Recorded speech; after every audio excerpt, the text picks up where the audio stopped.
Selamat pagi Indonesia. Anda menyaksikan seputar Bali terkini pukul 9 WITA bersama saya Arnas Suputra. Pemirsa, sekolah-sekolah di Denpasar mulai membuka pendaftaran peserta didik baru PPDB tahun ajaran 2017-2018. PPDB tahun ini memiliki nuansa berbeda, yakni PPDB dengan sistem zonasi. Kesibukan orang tua siswa dewasa ini semakin meningkat. Hal ini dikarenakan mereka sibuk mencarikan sekolah yang sesuai dengan keinginan ortu atau anak. Kesibukan ini tampak di salah satu SMP, yakni SMP Negeri 3 Denpasar. Puluhan orang tua siswa tampak mengantar putra-putri mereka untuk mendaftar secara manual. Mereka dilayani oleh guru-guru yang dibantu oleh siswa-siswa sekolah setempat. Dalam rangka mempermudah pendaftaran, pemerintah juga membuka PPDB secara online. Penerimaan siswa baru untuk sekolah-sekolah di Kota Denpasar, khususnya SMP Negeri 3 Denpasar, dilakukan secara online melalui sistem resmi yang telah dirancang khusus. Semua informasi mengenai proses pendaftaran, proses seleksi, hingga pengumuman hasil seleksi dapat diakses.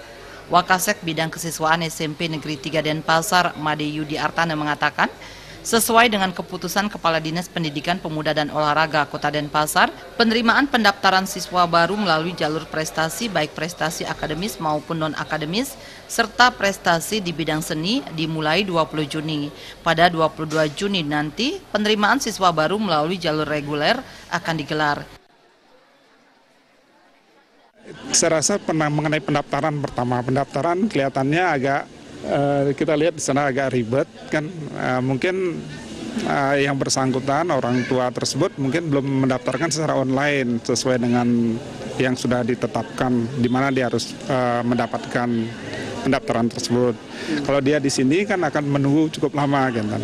Tapi kita sudah menghimbau kepada orang tua untuk mencoba mendaftar lewat online gitu. Jalur pendaftaran siswa baru PPDB online di Kota Denpasar terdiri atas 3 jalur, yaitu menggunakan jalur zonasi, jalur prestasi, jalur reguler, dan jalur siswa miskin. Made Riase, Bali TV. Nantikan seputar Bali terkini 1 jam mendatang. Selamat pagi dan sampai jumpa.